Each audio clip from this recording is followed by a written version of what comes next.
Հարգելի հայրենակիցներ, Նոյան տապանը կրկին եթերում է եւ հիշեցնեմ, որ իմ հյուրն է աուդիտորների պալատի նախագահ Հայաստանը ես եմ նախաձեռնության ղեկավար Նայիրի Սարգսյանը։ Նայիրի Սարգսյանը արդեն մեր տաղավարում է, այնպես որ սկսում ենք մեր հարցազրույցը։ Բարև ձեզ, պարոն Սարգսյան։ Բարև ձեզ։ Կարծում եմ խցանումներով դժվարությամբ եկաք հասակ մեզ մոտ, բայց երեք Նիկոլ Փաշինյանը վարչապետը հեծանիվով առաջարկում էր գնալ աշխատանքի եւ փողոցները բավականին բաց էին, այնպես որ խոչընդոտներ չկային, թեև վերջում ասեց, որ խցանումների մեջ ինքն էլ է ընկել։ Սրա մասին մենք հետո կխոսենք, թե ինչու է ձախողված նաեւ մեր այդ ոլորտը, բայց խոսենք, թե իրականում ինչ է տեղի ունենում մեր ներհայաստանյան իրականության մեջ։ Մի քանի օր առաջ երկու տարբեր մարզերում սպանությունները ցնցեցին հայությանը, նրանք Կոտայք եւ Արմավիր դաժան սպանություններ, երիտասարդների մասնակցությամբ, երիտասարդների մահեր եւ երեք էլ արդեն Արագածոտնի մարզը դարձավ մեր բոլորի գիզակետում։ Թիրախավորվել է կաթողիկոսի եղբոր որդին։ Իհարկե մենք խոսենք 13 հոգեվորականների փաստորեն բերման ենթարկեցին, 20-ից ավելի խուզարկություններ են եղել։ Ինչ է նշանակում սա մեկ մարդու գործ է, մեկ մարդու դեմ, թե սա իրոք հայ եկեղեցու դեմ է իրականացում այս ամենը։ Խորին համոզմունք ունեմ, որ սա հայ եկեղեցու դեմ իրականացվում։ Տեսեք, որպեսզի ավելի պարզ լինի եւ հարցերի տեղիք չտրվի, ցանկացած մարդու դեմ ուղղված գործողություն եւ ցանկացած դրական կամ արտահայտում, այսինքն դրական ելքով գործի հանգուցալուծում ենթադրում է մարդու դեմ ուղղված ոչ հանրային գործողություններ։ Օրինակ, եկեք գնանք ընտանեկան կամ ընկերական միջավայր, միկրոմակարդակ եւ փորձենք հասկանանք ինչ է կատարվում։ Եթե մեր ընկերը, մեր բարեկամը սխալ է թույլ տվել, բնականաբար մենք բարեկամական մոտեցումով թեկուզ կշտամբում ենք, թեկուզ պատժիչ գործողություններ ենք կատարում, այդ թվում զավակների հանդեպ։ Կամ միջնորդներ են գտնում, եթե մենք չենք կարողանում։ Հոգեբաններ են գտնում եւ այլն եւ փորձում ենք ներազդենք եւ ստանանք դրական ելքով արդյունք։ Եթե մենք միանգամից պատկերացրեք օրինակ զավակը ինչ որ չարություն է իրականացել, բոլոր բարեկամներին հավաքում ենք, ասում ենք, տեսեք ինչ վատ զավակ ունենք մենք եւ այլն, սրան պատժել է պետք, ապտակել է պետք, սա անկարելի է, չէ՞։ Հայկական որ մի ընտանիքում է դա տեղի ունենում։ Հիմա եթե մենք գալիս ենք մակրոմակարդակ, ամբողջ երկիրը մեկ միասնական, մի մեծ ընտանիք է։ Մի բուռ ազգենք, մի փոքր ազգենք, չի կարելի այսպիսի բան կատարել։ Այսինքն ցանկացած իմաստուն կառավարիչ, իմաստուն ղեկավար այս բոլորը հաշվի առնում։ Ինչպես են կազմալուծում ինստիտուտները, նրա դերակատարներին առանձին հանրային կերպով պախարակելով։ Ինչպես կազմալուծեցին բանակը, եկեք հիշենք մենք։ Սկզբից հարձակում գնաց գեներալների, այնուհետև զինվորների, այն զինվորների, ովքեր որ իրենց կյանքը չեն խնայել Արցախյան պատերազմի ժամանակ, ու Հայաստանի իշխանությունը հայտարարեց 11-12 հազար դասալիքի մասին, միևնույն ժամանակ զուգահեռաբար Ադրբեջանի ղեկավարը հայտարարեց այդ նույն թվերի մասին։ Այսինքն բանակի հանդեպ սկսեց արդեն հասարակական տրամադրությունների անկումները, վստահության կորուստը եւ այլն։ Բանակը փաստացի կազմալուծեց։ Եվ այժմ հայտարարում են բյուջետային հատկացումների կրճատման մասին, մեզ բանակ պետք չի, մենք խաղաղության օրակարգով ենք շարժում եւ այլն եւ այլն։ Հիմա եկեք զուգահեռ անցկացնենք եկեղեցու դեմ, որpիսի եկեղեցուն կարողանան պախարակեն, բնականաբար պետք է նրա առանձին սրբազանների, քահանաների, կաթողիկոսի առանձին պախարակենք։ Մի կողմ դնենք անձերին։ Ես չգիտեմ այդ անձերի այսպես վրա հարձակումները կամ մեղադրանքները պատճառաբանված են թե ոչ, իրական են թե ոչ, իրավական հիմքեր ունեն թե ոչ։ Սրանք դնենք մի կողմ։ Եթե նույնիսկ դա այդպես է, ավելին ասեմ, եթե նույնիսկ հայտարարվածից կրկնակի ավելի վատն է, սա անկարելի երևույթ է եւ սա միանշանակ անձերի դեմ հարձակում չէ, սա ինստիտուտի դեմ հարձակում է, որովհետեւ հայ առաքելական սուրբ եկեղեցին վերջին կառույցն է մնացել, որ հայկական է, համայն հայությանն է եւ ոչ թե ներպետական է ու ենթարկվող է։ Այսինքն աշխարհասփյուր հայության միավորող տունն է, Աստծո տունն է եւ Աստծո հետ մեր հաղորդակցման վայրն է։ Պարոն Սարգսյան, կհիշեք, որ Միքայել arczepiskopos-ին երբ բերման էին ենթարկում, այնտեղ կային մարդիկ, որոնք կանգնեցին, պաշտպանեցին, մի քանի ժամ տևեց այդ գործընթացը, բայց երեք կարծես թե Արագածոտնի մարզում չկար նման շարժ։ Ինչի մասին է սա խոսում, որտեղ թվում է թե սա եկեղեցու մասին է, մենք հենց հիմա այստեղ չպետք է լինենք, մենք պետք է լինենք փողոցներում, ես կոչ չեմ անում ինչ որ գործողությունների, բայց համայն հայության սրբավայրն է, համայն հայության խիղճն է, ամեն ինչն է, եւ սա կատարվում է ամբողջ աշխարհի աչքի առջև եւ մենք գիտենք թե դրանից ինչպես է ոգևորվում ճշնամին, հատկապես որ երեք որ Փաշազադեի հայտարարությունների հետ են փորձում սա կապել։ Ինչու է ժողովուրդը թույլ տալիս այս ամենը, թույլ ենք տալիս։ Հնարավորություն ենք տալիս, մենք չենք բոյկոտում, մենք չենք բողոքում։ Տեսեք, Նշանակում է այստեղ անելիք ունի նաև եկեղեցին, հոգևոր դասը ուներ անելիք։ միանշանակ հոգևոր դասը ունի անելիք, հոգևոր դասը, որ չդանդաղեր այսպես իրավիճակ չենք ունենա Դանդաղելը ինչպես ենք հոտի հետ իրենք ավելի մտերիմ չէին, աղանդների հետ, աղանդներն էլ այստեղ կարծում եմ։ Գիտեք, ցուցիչ է, եկեղեցին եթե լիներ հոտի հետ այդքան կապված եւ այդքան մտերիմ, ապա աղանդների քանակը այսքան չէր շատան։ Չէր կարող ուղղակի զուգահեռ երկու իրականություն ստեղծվեր եւ փաստացի աղանդներ ունենային շատ ավելի այդ թվում քաղաքացիական, հասարակական ու քաղաքական դերակատարում, քան հայ առաքելական Սուրբ եկեղեցին։ Եվ աջակցություն, եթե նրանց ներսում ինչ որ մի բան լինի, նրանք ամբողջ բոլորով ոտքի են։ Եկեղեցում էլ այսպես երևացող է այդ աջակցություն։ Այո, կլինեն հուդաներ, կլինեն բնականաբար բացասական որակի մարդիկ, չեմ ցանկանում հոգևորականի հետ բացասական բառը կապեմ, փոխկապակցեմ, բայց կարող են լինել, եկեք չբացառենք ոչ մի պարագայում։ Ընդ որում այստեղ հոգևորականի անուն նշվեց, որ իրենից է սկսվել այս ամբողջ գործընթացը։ Դե անամոթություն էր դա, իհարկե եկեղեցու այդպիսի մարդիկ չպետք է գործ ունենան։ Այնուամենայնիվ նորից անձերի վրա չկենտրոնանալով, ես կարծում եմ Միքայել Աջապահյանի Պարագան լրիվ այլ էր, Արագածոտնի Սրբազանինը լրիվ այլ է, որովհետև այնտեղ Նիկոլ Փաշինյանը փորձեց իր հարձակումները ի սկզբանե հանրայնացնել։ Այստեղ տեսեք, շատ ավելի զգուշ իրավապահ համակարգը աշխատեց ու շատ ավելի գաղտնի, այսինքն բուն գործողությունը գաղտնի կատարեց, մինչև հասարակությունը տեղեկացվեց արդեն ուշ էր Սրբազանը ձերբակալված էր։ Դրա համար, եթե ի սկզբանե կոչը լիներ, այնպես ինչպես եղավ Գյումրիում, Մայրաթոռում, որ մարդիկ հավաքվեցին եւ գնացին եկեղեցին պաշտպանելու, նույնը հաստատ վստահ եմ ականատես կլինեինք այստեղ։ Բայց քանի որ ծածուկ գաղթագողի գաղտնի կերպով նրանք կատարեցին գործողություն, դրանից հետո հայտարարեցին, այլևս շիվարած էր ժողովուրդը եւ ուր գնար դատարանների բակ, այո գնում են, այո աջակցություն են հայտնում, հանրային խոսք են ասում եւ այլն, բայց նկատի ունեմ արդեն այդ գործողությունները ուշացած էին։ Ուշացած էր։ Հիմա էլ է ուշացած։ Որովհետեւ արդեն Սրբազան ձերբակալված էր։ Ոչ, հիմա ուշացած չէ։ Հիմա շատ մենք հայտարարել ենք, ես տեսել եմ շատ այլ ուժեր հայտարարել են, որ վեհապար հայրապետի կոչին ենք հետևում գործողություններ կատարելու համար, որովհետև սա այն հարցն է, որ այսպես վեհապար հայրապետը պետք է առաջնորդի այս իրականությունը։ Տեսեք, կաթողիկոսի քրոջ որդին պատրաստ է հալածանքների եւ սպասել է այս հարձակմանը փաստորեն երեք փաստաբան Զորաբյան այդ մասին հայտարարեց։ Այսինքն իրենք իմացել են, որ իրենց ետևից գալու են, կանխարգելիք ինչ որ գործողություններ հնարավոր չէր անել։ Գիտեք, եկեղեցին կանխարգելիչ գործողություն պետք է անի հոտի հետ ճիշտ աշխատելով, կոչեր հնչեցնելով, նախապատրաստվելով, որպեսզի իրենց իրավունքները պաշտպանեն։ Ես հիշում եմ Մայրաթոռից Միքայել arczepiskopos Աջապահյանի ձերբակալությունը չեն կարողանում։ Իրապես ուժային կառույցների ներկայացուցիչները չէին կարողանում գործողություն կատարել։ Նրանց աչքերի մեջ որ նայում էիր կար հավատ եւ կարամոթի զգացում, գլուխները նույնիսկ չէին կարողանում բարձրացնել եւ այլն։ Փողոցում հանդիպած իրավապահ համակարգի ներկայացուցիչը եւ եկեղեցի մուտք գործած Սրբազանին ձերբակալման հրաման ստացող ոստիկանի աչքերը նույն մարդու աչքերը տարբեր էին, ամբողջությամբ տարբեր էին։ Եվ հասարակությունը այո, հոտը չթողեց որ Սրբազանին ձերբակալեն, այնուհետև Սրբազանը իր ոտքով գնաց հանձնվելու։ Նույնը կարող էր այստեղ տեղի ունենալ։ Եվ միգուցե գիտեք եկեղեցին շատ ավելի իմաստուն է գտնում, քան որ մենք այդքան էմոցիոնալ արտահայտվում ենք, այո, դուրս կանք, պահպանենք եւ այլն, իսկ միգուցե եկեղեցին հետեւյալ կերպ է մտածում, որ հնազանդվել, ոչ թե հնազանդվել, այլ ավելի իմաստնություն դրսևորել եւ հասարակական բախումներ չստեղծել, այսինքն հոտի եւ իշխանություն չէ, ուժային կառույցների, որովհետեւ թեկուզ այդ թվում իշխանության հետևորդների եկեղեցու վրա չեմ կարծում որ կհարցակվեն, բացի իհարկե որոշակի անհավատներ ունեն այդ թվում նախարար, падգամավոր անհավատներ ունեն, որոնք որ բարձրաձայնում են դրա մասին։ Բացի այսպիսի փոքրիկ խմբերից,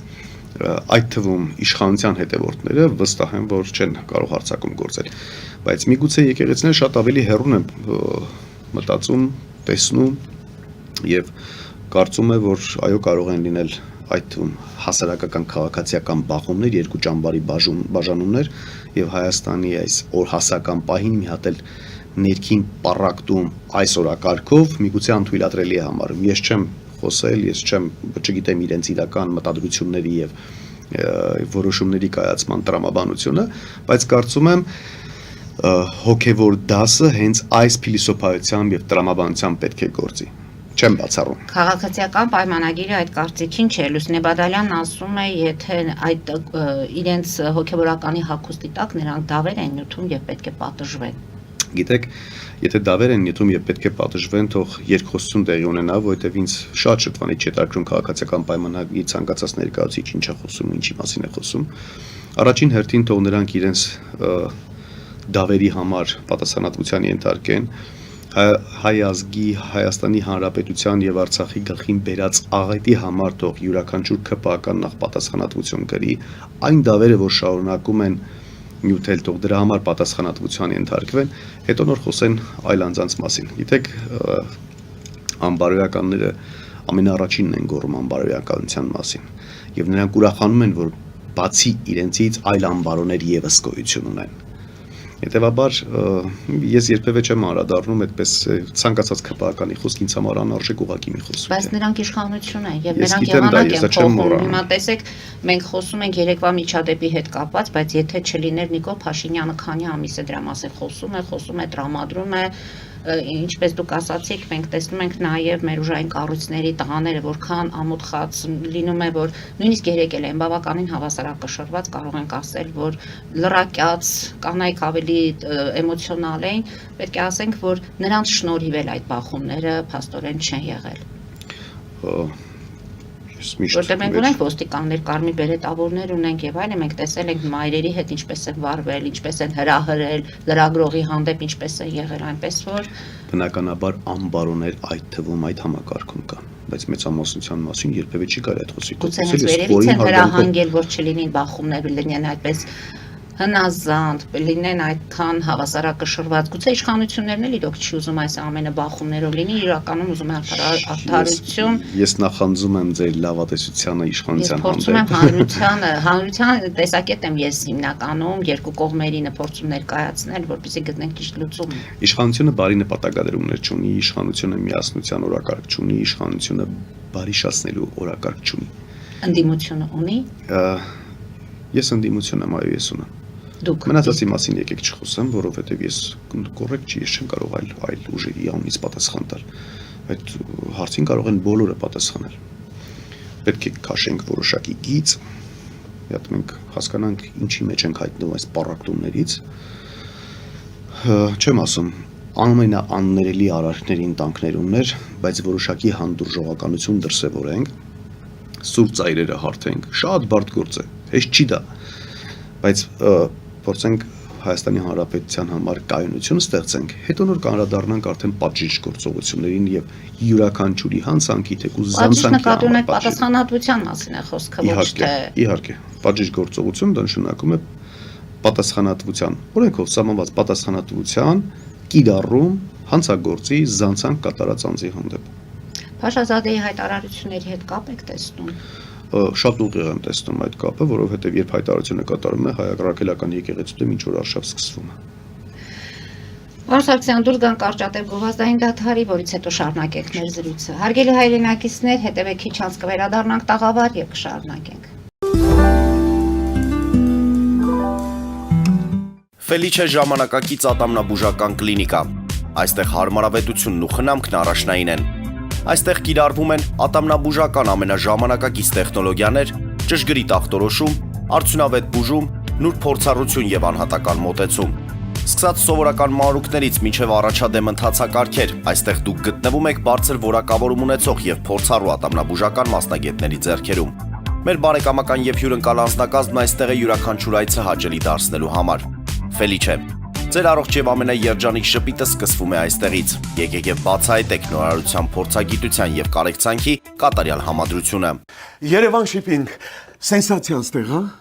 Այո, ճիշտ եք եկել։ Սանդրոցներ Երևան ուղարկելը $2.99 օթանավով։ Այո, Իսկ եթե դոլար ուղարկես, դոլար ստանան։ Այո, Իսկ որ տանեն տուն հասցնեն, էլի մի տոկոս, հա։ 2%։ Երասը ծրի է, էլի։ Ժողովուրդ սենսացիա, ծրի է։ Նորդ Հոլիվուդ Գլենդել։ Ջաքփաթ հագուստի խանութը երկրորդ մասնաճյուղն է բացել Գլենդելի սրտում, որտեղ կարող եք ձեռք բերել եվրոպական եւ ամերիկյան ընտիր հագուստեղեն, կոշկեղեն, աքսեսուարներ, պայուսակներ ամենահարմար արժեքներով։ Նաեւ կարող եք ցանկացած ապրանք պատվիրել եւ ձեռք բերել կարճ ժամանակում։ Ջաքփաթի Գլենդելի հասցեն է 1135 North Pacific Avenue, հեռախոս 818 813 2252 Ջաքփաթ հագուստի լավագույն կենտրոնը Գլենդելում։ 60-ից ավելի ճանաչված եվրոպական բրենդների ինքնատիպ, չկրկնվող եւ մատչելի ընտրանին Fortuna Home and Country House խանութ սրահում։ Նորավոճ սպասք եւ կահույք հորեկա բնագավառի համար, տեքստիլ տնտեսական ապրանքներ, ամեն ինչ գեղեցիկ կյանքի համար։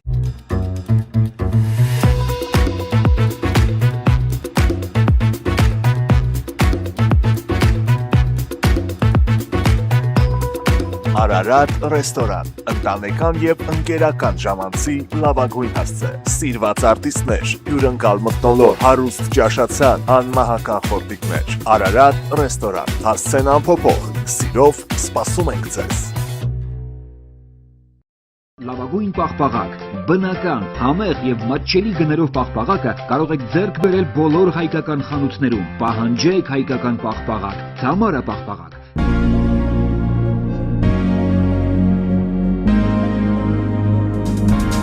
Տպագրեք ձեր գիրքը Նոյան տապան տպագրատանը, ինչպես նաև թերթեր, ամսագրեր, բուկլետներ եւ այլն։ Հասցեն քաղաք Երևան, Իսահակյան 28 առաջին հարկ։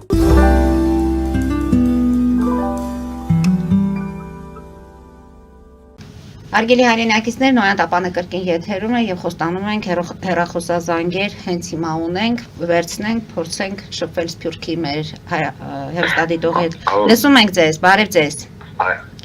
Բարև ձեզ։ Ես լսում եմ ձեր հյուրին եւ մի միտք ինձ հետաքրքրեց, որ ինքը ասում է պետք է կայունություն ստեղծել եւ նոր ինչ-որ հարցերի վերաբերյալ խոսել։ Այո, հիմա ասենք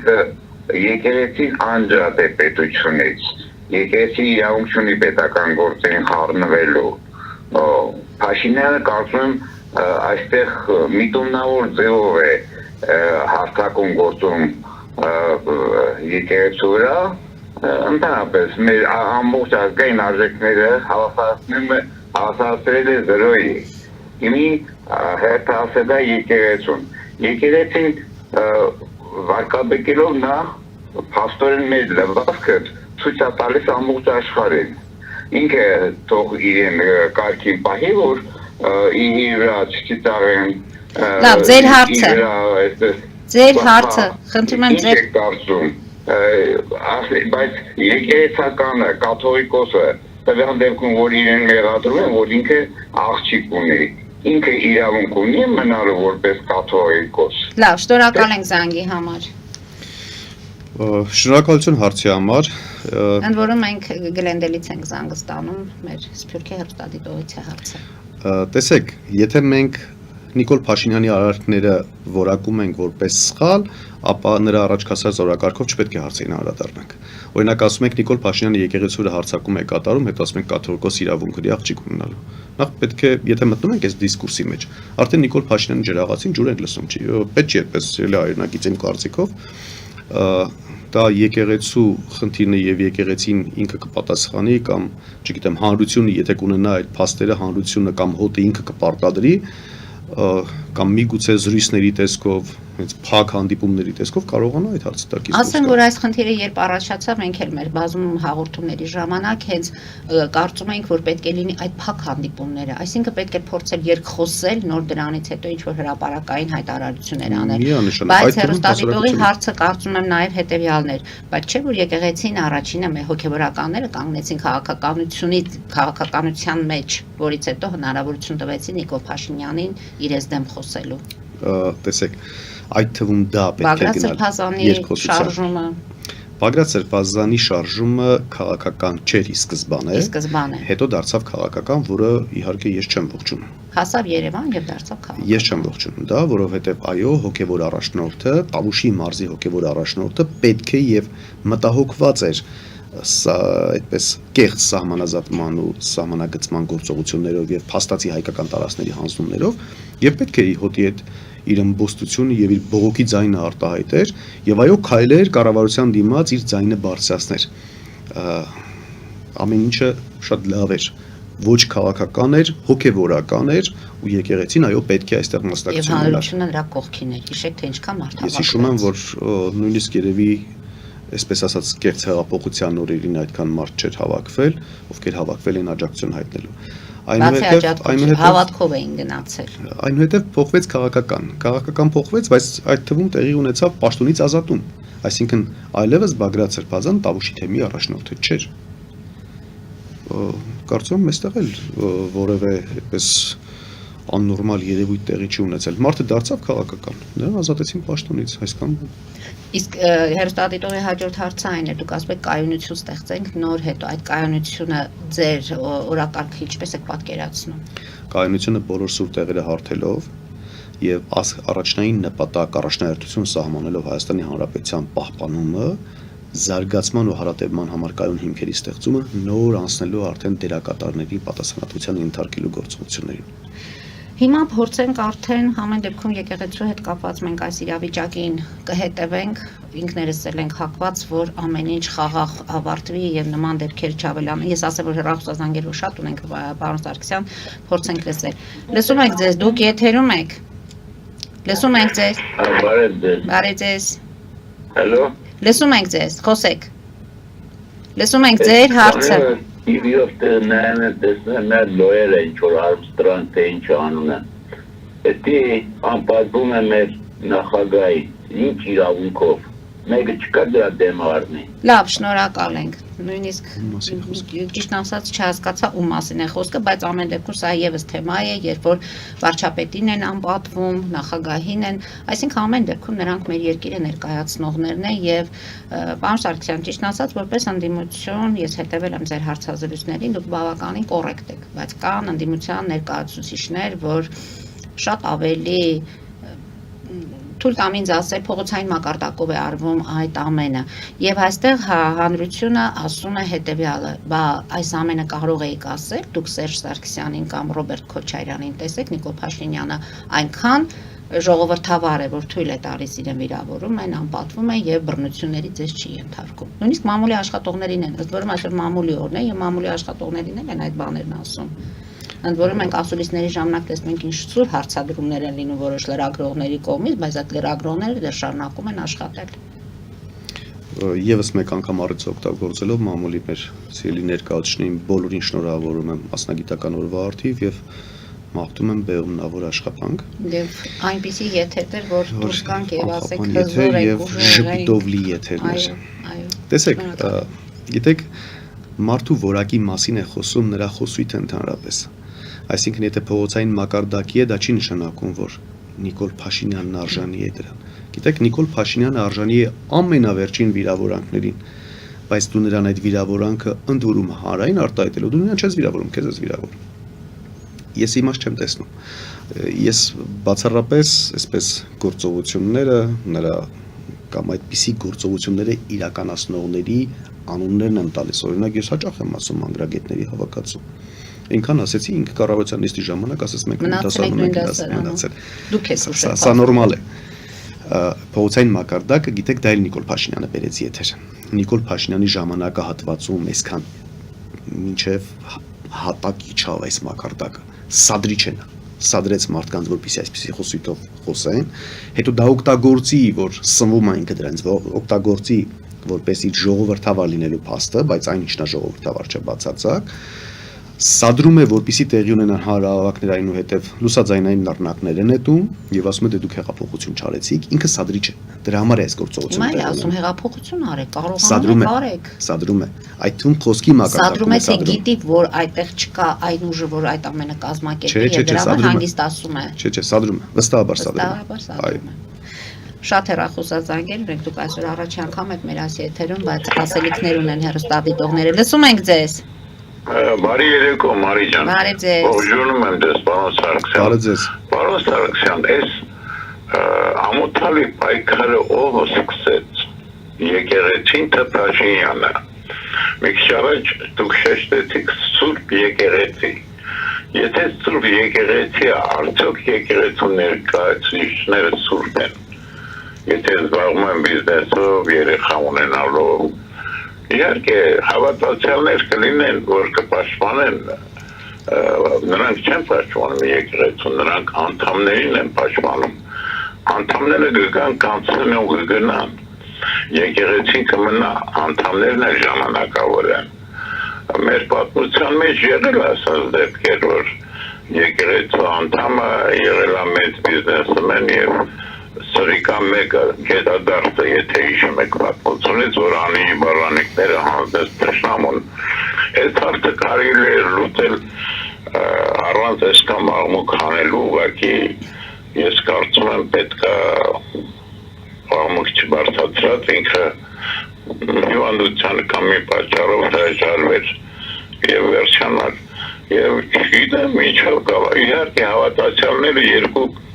ձևի են լինում, գիտակից հավատացյալ եւ գույր։ Գույր հավատացյալները կպաշտպանեն կաթողիկոսին եւ այդ սխալ անդամներին։ Լավ։ Ասում են եկեղեցու դեմ չի պայքարը։ Անդամների դեմ է պայքարը։ Մեկ էլ ուզում եմ փոխհարաբերությունների մասին մի քիչ մեկնաբանել եկեղեցու եւ պետության անդամների միջեւ։ Շնորհակալություն։ Մենք էլ շնորհակալ զանգի համար։ Կրկին մենք վերադառնում ենք Փաշինյանի առաջ քաշած օրակարգին։ Ես որևէ անդամի չեմ պաշտպանում եւ որևէ անդամի հետ որևէ խնդիր չունեմ։ Սա համարում ենք եկեղեցու դեմ հարձակում, որը անթույլատրելի է։ Եթե իշխանություն ունենա ազնիվ նպատակ, ապա պետք է երկխոսի եկեղեցու անդամների հետ փակ ֆորմատով, ընդ որում այնպիսի գաղտնիության ապահովումով, որ նույնիսկ հարևանությամբ ապրող տների, բնակարանների բնակիչները դա չկարողանան որևէ կերպ որսալ, ինչ տեղի ունեցավ։ Եթե իշխանությունը դա չի անում, ու մենք դա տեսնում ենք, որ չի անում, իշխանության նպատակը եկեղեցականը չի, այլ եկեղեցին է, հոտը դժգոհ է, գիտեք, մի քիչ էլ այստեղ սխալ է ասել ճաշակի խնդիր է, բայց իրապես դա էլ այս խնդիրն էլ գոյություն ունի։ Օրինակ, մենք շատ ենք լսում տարբեր մարդկանց ոչ վաղ անցյալի կաթողիկոսների հանդեպ սիրո, հարգանքի, պատկառանքի դրսևորման Մենք մասին։ ունենք կաթողիկոսներ, հիմա մարդիկ կան, որ իրենց տներում Այո, հիմա կարող է հոտ այո դա խոսել նրանց հետ։ Այո, հոտը իր դժգոհությունը այդնել կրկին փակ ֆորմատով, որովհետև երբ որ գնում են եկեղեցի պատարակների, չգիտեմ, կիրակնորյա հաղորդություններ ստանալու, նման պարագայում կարող է հոտը քահանայի հետ խոսել։ Որևէ այստեղ խնդիր չկա, պետք չի միայն քահանան խոսի հոտի հետ, այլ հոտը պետք է խոսի։ Երկխոսության հետ կապված ես նոր հիշեցի, պարզապես զրույցի ընթացքում եկեղեցին էլ չի առաջարկում այդ երկխոսությունը։ Եթե Նիկոլ Փաշինյանը ինչ որտեղ նպատակները բարի չեն, ինչպես ենթատեքստն է ձեր հուշում, այդ դեպքում որպես ավելի աչալուրջ, ավելի գիտակ, ավելի տարեց, ավելի հոգևոր, չէ՞ որ եկեղեցին ինքը կարող էր գնալ այդ քայլին, գուցե իր հոտի ներկայացուցիչ ինչ որտեղ շեղվել է, գուցե եկեղեցին պետք է աներ։ Այստեղից չեն գալիս այն հետևության, որ երկու կողմերին էլ այս աղմուկը, այս սրացումները Համաձայն եմ, ճիշտ եք, ընդ որում շատ ավելի բարձրի, շատ ավելի հոգևորի ու մեծի դիրքերից հանդես գալով եկեղեցին կարող է դա նախաձեռնել եւ իրականացնել։ Չեմ կարող ասել դա իրականացրել է թե չէ, եթե իրականացրել է ու մենք խոսում ենք դրա մասին տեղյակ չենք, նկատի շատ ավելի լավ, չէ, որ իրականացրել է, փորձել է այդ երկխոսությունը ու մենք տեղյակ չենք, այսինքն գաղտնիությունը պահպանվել է, սա շատ լավ է։ Եթե չի իրականացել, լավ չէ իհարկե։ Բայց Տեսեք, Միքայել Սրբազանը նույնիսկ առաջարկեց երկու նախագահներին չմասնակցել ընտրություններին։ Այսինքն վերլուծելով իրավիճակը, հասկանալով, որ եթե իրենք լինում են Նիկոլ Փաշինյանի վերարտադրությունը լինելու է, պետք է ասենք, որ այստեղ կար ճշմարտությունը եւ նա իր հոտի անունից էր խոսում։ Տեսեք, Միքայել Սրբազանը երևի ամենաընդունելի եկեղեցական սրբազաններից է, ով որ ճշմարիտ խոսք է ներկայացնում, բայց մարդու խոսքը ներկայացնում է որպես քաղաքական։ Ես Միքայել Սրբազանի խոսքը քաղաքական չեմ համարում։ Սա հայրական հորդոր, խորհուրդ, մտահոգություն, ազգապահպանման, հայապահպանման, պետականապահպանման հորդոր եմ ես դիտարկում։ Եվ եթե տեսեք մեզ զանգահարող հարգելի հայրենակիցները տարբեր էսպես մարդիկ ասում են եկեղեցին չպետք է քաղաքականությանը խառնվի։ Ախր սա քաղաքականություն չի։ Տեսեք, ասում է թող կաթողիկոսը հեռանար եւ այս ամենը այսքան չէ որ հիմա Հայաստանում քաղաքականություն չի տեղի ունենում։ Հայաստանի կազմալուծում, լուծարման process է տեղի ունենում։ Հիմա այս պարագայում եկեղեցական եթե անկեղծ մտահոգություն է հայտնում, ապա սա համարվում է քաղաքականություն, ես այդ կարծիքին չեմ։ Հիմա տեսեք Միքայել Սրբազանի օրինակը շատ լավ բերեցիք։ Դուք դիտարկում եք նրան որպես քաղաքական հայտարարությունների։ Ես որպես քաղաքացի կարող եմ այդ մասին խոսել, բայց ոչ որպես լրատվականի ներկայացուցիչ։ Տեսեք, ինձ համար դա քաղաքական չէ, եւ հիմնավորում եմ ինչու քաղաքական չէ, որովհետեւ Հայաստանում այլևս դասական քաղաքականություն գոյություն չունի, այսինքն այստեղ քաղաքական մրցավազք չէ, այստեղ գոյություն ունեն պետության պահպանման աջակիցների բանակ եւ պետության քանդման, ապամոնտաժման, լուծարման բանակ։ Հիմա տարբեր մնացած խաղացողները կարող են տարբեր լինել։ Մի մասը կարող է հարել իշխանական, այսպես կերակրատեշտակին մոտ գտնվելը եւ այնտեղից որոշակի օգուտներ քաղել ստանալ։ Հեռուստադիտողն ասում է արդյոք այդ բիզնեսներ ունենալը գումարների հետ գործարք անելը։ Տեսեք, չպետք է մտնենք մենք դրա տակ։ Սա չպետք է դառնա եթերային խոսույթ։ Եթե կային այդպիսիք, մենք որպես հոտի անդամներ, այո, պետք է գնանք եւ մեր բոյկոտ արտահայտենք։ Եթե դուք գաք իշխանության, ինչպես եք պատկերացնում, ինչպես է լինելու բացառապես փակ երկխոսության, բացառապես փակ երկխոսություն։ Եվ կարող է դա լինել օբյեկտիվ առանց հանրային ճնշումների։ Այո, կարող է։ Իսկ ինչով է ստեղ լինի հանրությունը, որ դուք արդար եք։ Ես իմ կյանքի ընթացքում չեմ ունեցել որևէ խոսակցություն, երկխոսություն, թե բազմաթիվ անձանց հետ տարբեր լայնաֆորմատ խոսակցություններ, որտեղ փաստարկված հիմնավորված խոսքը վերջնական արդյունքը չի արձանագրել։ Միայն այս տրամաբանությամբ եմ ես ապրել, աշխատել գիտության մեջ,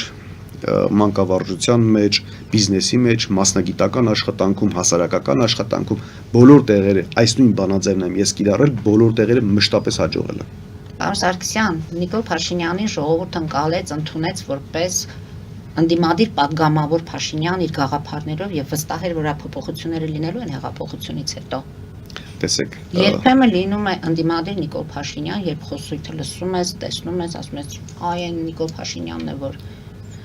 այստեղ կա ինչ որ արտաքին գործոններ, ճնշումներ, որ մարդը չի կարողանում իր պատկերացրած կամ իր սեփական ծրագրեր իրականություն դարձնել, կա նման բան։ Վստահաբար ոչ։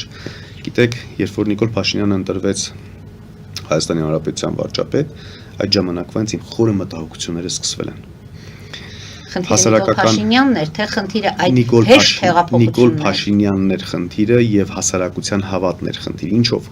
Տեսեք, նախորդ իշխանություններին հայ հասարակությունը իր ընտրած իշխանությունը չի համարել։ Եվ բավականին հեշտ մերժեց։ Գոնե հասարակական տրամադրությունները, այսինքն ես մարդկանց հետ երբ որ շփվում եմ եւ խոսում, ասում եմ մենք չենք ընտրել, դե ինչ ուզեն դա լինելու է։ Կարևոր չի ճիշտ են, սխալ են, սա դնում եք մի կողմ։ Սա իրենց ընկալումն է, արմատացած ու անփոխվող ընկալումն է։ Նախորդ նախագահներին մենք չենք ընտրել։ Նիկոլ Փաշինյանին համարեցին իրենց ընտրած։ Դա էլ մի կողմ դնենք, օբյեկտիվ էր, թե սուբյեկտիվ էր, հեշտ եղավ, թե ուղղակի արտաքին ուժերի ազդեցության տակ եղավ եւ այլն, էական չի ինչ էր, բայց ընդունեցին։ Հիմա տեսեք հասարակությունը ինչով է շատ հիասթափված։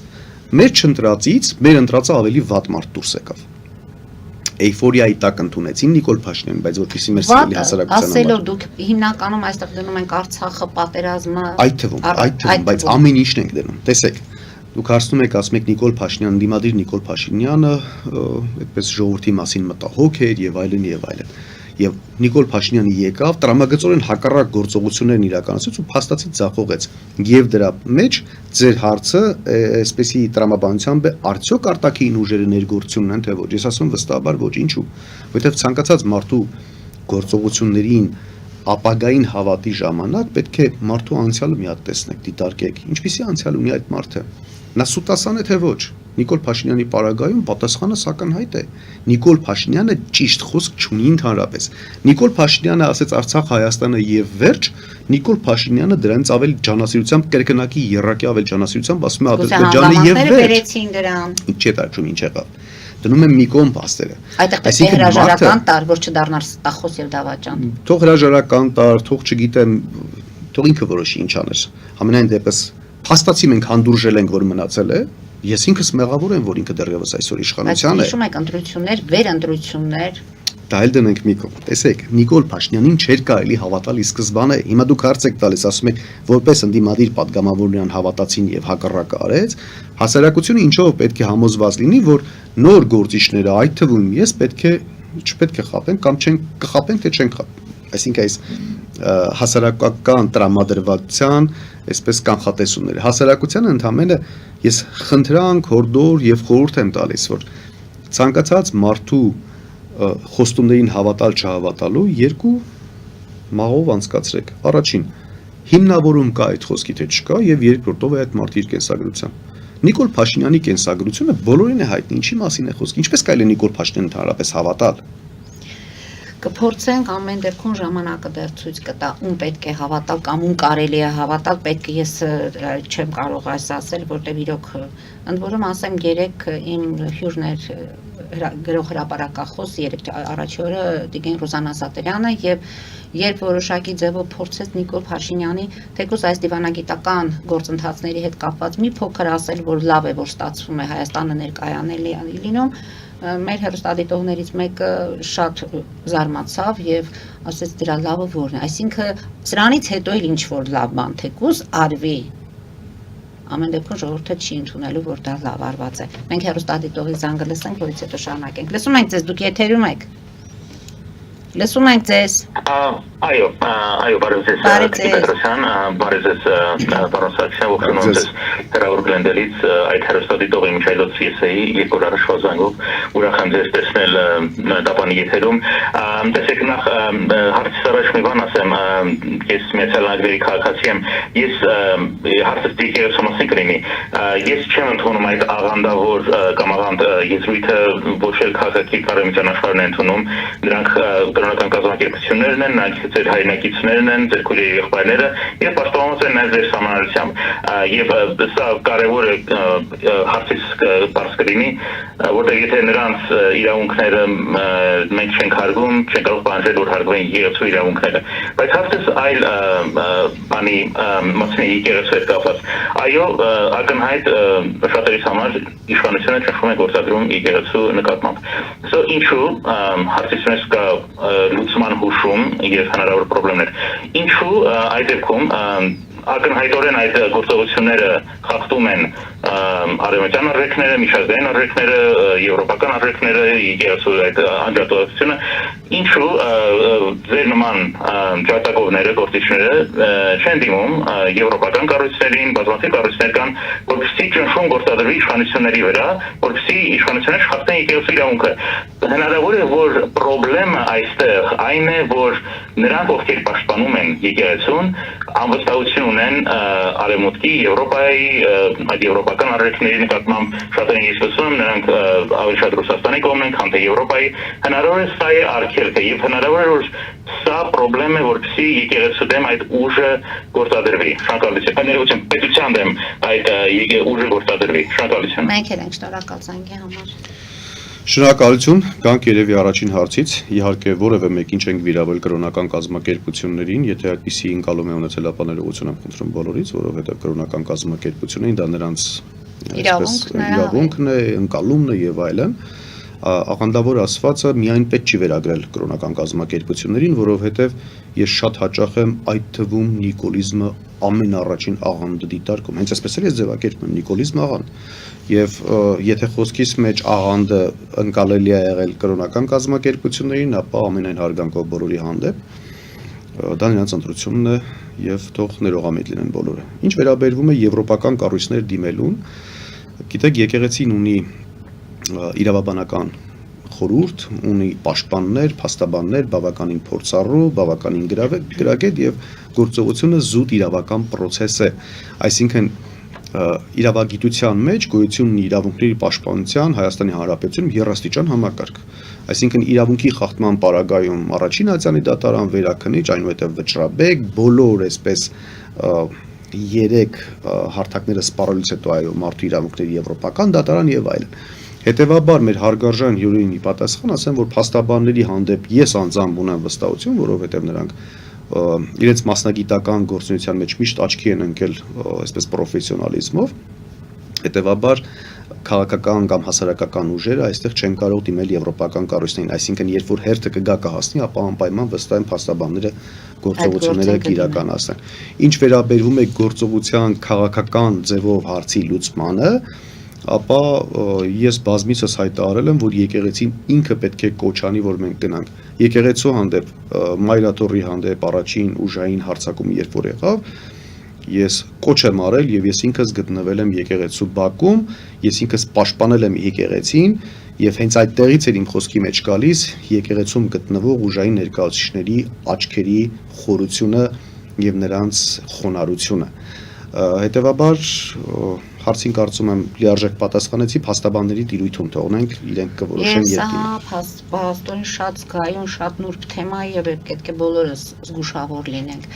Եվ քանի որ մենք հուշում եմ, որ մեր հաղորդումը մոտենում է ավարտին, ուզում եմ ձեր մի հայտարարությանը անդրադառնալ գնդակ ընդդիմության դաշտում է Նիկոլ Փաշինյանը այլևս քաղաքական դաշտում որոշողը չէ։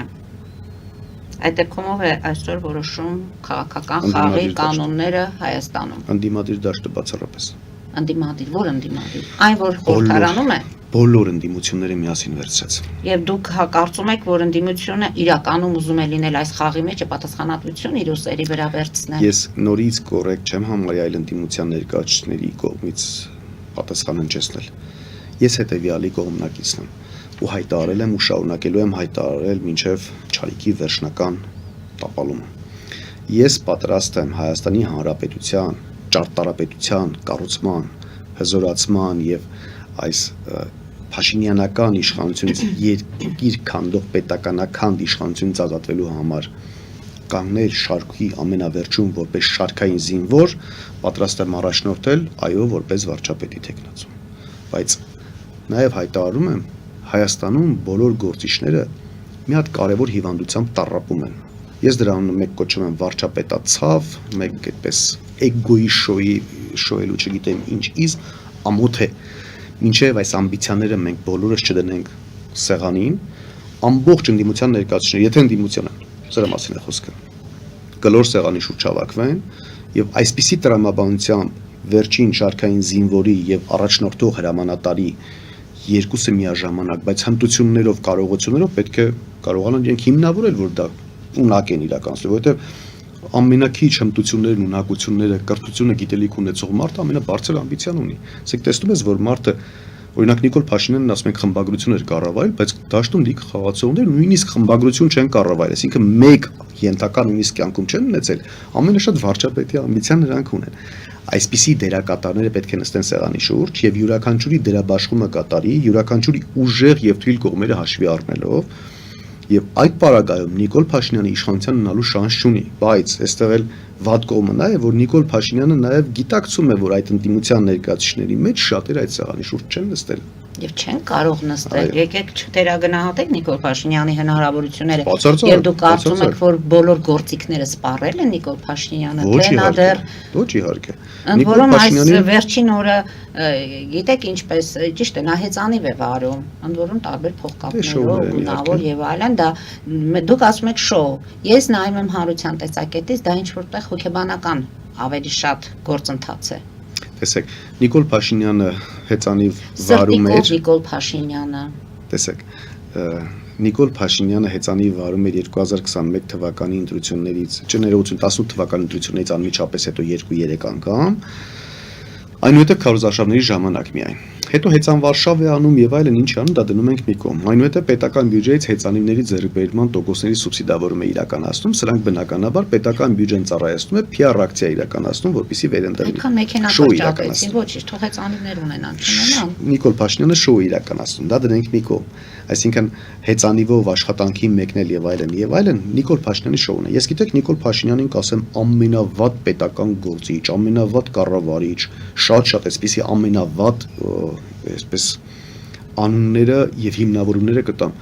բայց երբևէ որպես քաղաքական դերակատար, քաղաքական գործիչ ես այդպես նրան չեմ ասում։ Հակառակը շատ հմուտ է։ Ինքը շատ մանիպուլյացնող է, իսկ քաղաքականության մեջ դա շատ կարևոր է։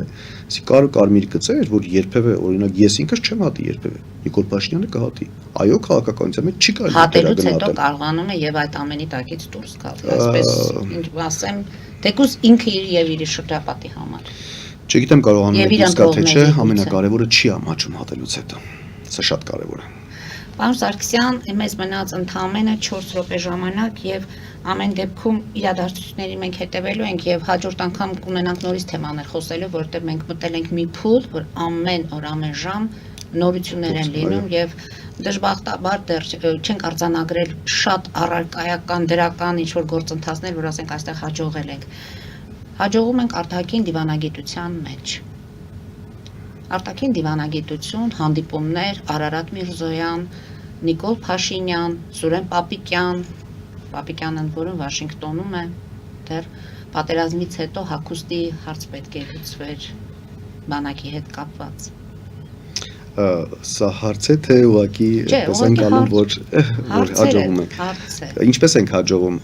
այնպես որ Թրամփը Ալիևին ասում է որ հայրենակիցը դու այսպես ձեռքով ցույց է տալիս, այդպես ենք հաջողում։ Դե ինչ անենք, ասում են մեծ մարդ է հնարավոր է ինչ որտեղ, բայց չէ որ Նիկոլ Փաշինյանը երբևէլ հակառակը չի մեր նախորդ նախագահներից որն է այդքան մտերիմ եղել Միացյալ Նահանգների նախագահի հետ։ Տեսեք ինչքան հակադարձություններ կարող է անել հանրությունը։ Իսկ գուցե այդ մի ժեստով ընդհակառակը եւս մեկ անգամ թող հիշեցներ, որ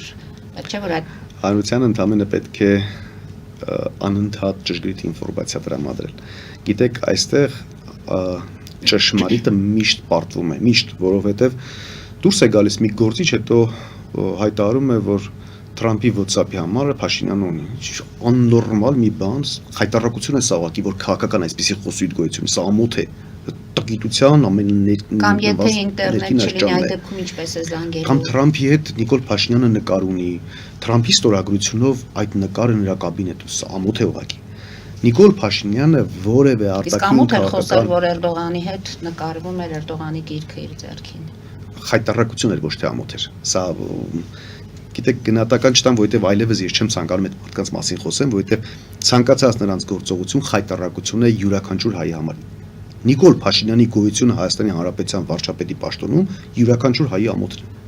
Մենք բոլորս պետք է համաչենք դրանից։ Յուրաքանչյուր հայ, բայց չէ որ Նիկոլ Փաշինյանը ունի նաև իր ընտրազանգվածը։ Մենք չենք արդյոք վիրավորում այդ մարդկանց։ Տեսեք, մենք խոսում ենք կոռեկտության մասին, խոսում ենք կարմիր գծերը չհատելու մասին, բայց ամեն անգամ Նիկոլ Փաշինյանի ընտրությանը անդրադառնալուց մենք նաև նրա ընտրազանգվածին ենք չենք վիրավորում բացարձակ չենք վիրավորում, որովհետև այդ ընտրազանգվածը շերտավորված է եւ առանց վիրավորելու, բայց շատ ծավալուն թեմա է, մենք կարող ենք դրա շուրջ խոսել, թե Նիկոլ Փաշինյանին ընտրողները ինչի պատճառով են Նիկոլ Փաշինյանին ընտրում։ Օրինակ 2021 թվականին ասում են պարտված ղեկավարին ընտրեցին նրա վարկանիշ ավելի բարձր, ոչ հակավարկանիշների մրցապայքար եւ հակավարկանիշով Նիկոլ Փաշինյանը կարողացավ հաղթել ընտրություններում։ Այդ խորքային պատճառների մասին բավական երկար զրույց կարող ենք մենք ունենալ։ Շնորհակալություն եմ հայտնում պարոն Սարգսյան, ասեմ, որ շատ զանգեր ունենք, խոստանանք մեր հեռուստադիտողներին, որ հաճախ կլինեք մեր տաղավարում, արդեն ուշ է, որ ես կարողանամ զանգերը վերցնել, պատասխանել հաստատ չենք հասցնի։ Հարգելի հայրենակիցներ, այսօր այսքանով ավարտում ենք, հետևեք զարգացումներին, մնացեք խաղաղությամբ։